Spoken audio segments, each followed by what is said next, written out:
the world a reflex of mental states. What you are, so is your world. Everything in the universe is resolved into your own inward experience. It matters little what is without, for it is all a reflection of your own state of consciousness. It matters everything what you are within, for everything without will be mirrored and colored accordingly. All that you positively know is contained in your own experience. All that you ever will know must pass through the gateway of experience, and so become part of yourself. Your own thoughts, desires, and aspirations comprise your world, and, to you, all that there is in the universe of beauty and joy and bliss, or of ugliness and sorrow and pain, is contained within yourself. By your own thoughts you make or mar your life, your world, your universe. As you build within by the power of thought, so will your outward life and circumstances shape themselves accordingly.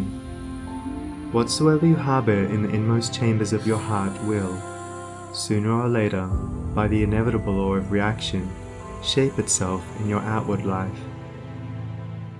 The soul that is impure, sordid and selfish is gravitating with unerring precision toward misfortune and catastrophe.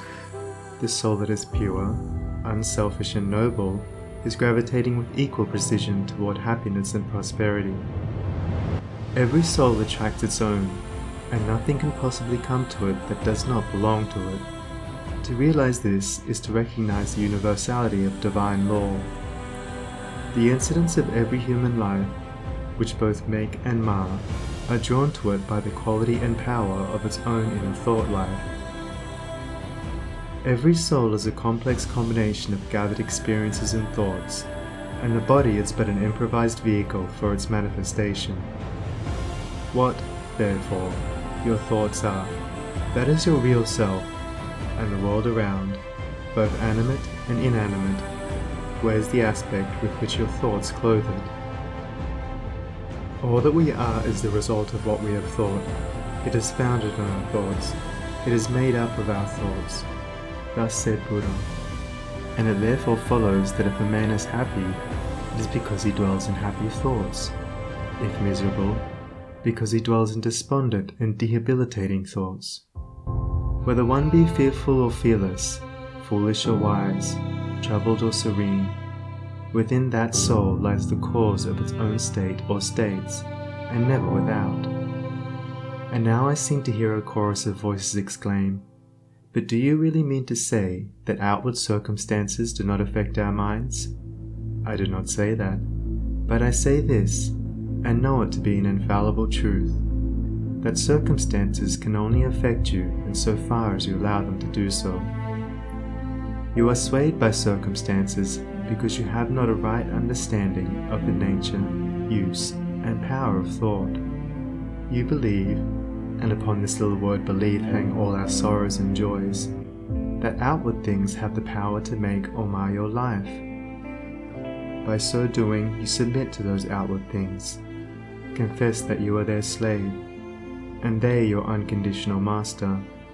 By so doing, you invest them with a power which they do not, of themselves, possess, and you succumb, in reality, not to the mere circumstances, but to the gloom or gladness, the fear or hope, the strength or weakness, which your thought sphere has thrown around you. I knew two men who, at an early age, lost the hard-earned savings of years. One was very deeply troubled, and gave way to chagrin, worry, and despondency. The other, on reading in his morning paper that the bank in which his money was deposited had hopelessly failed, and that he had lost all, quietly and firmly remarked, "Well, it's gone, and trouble and worry won't bring it back, but hard work will."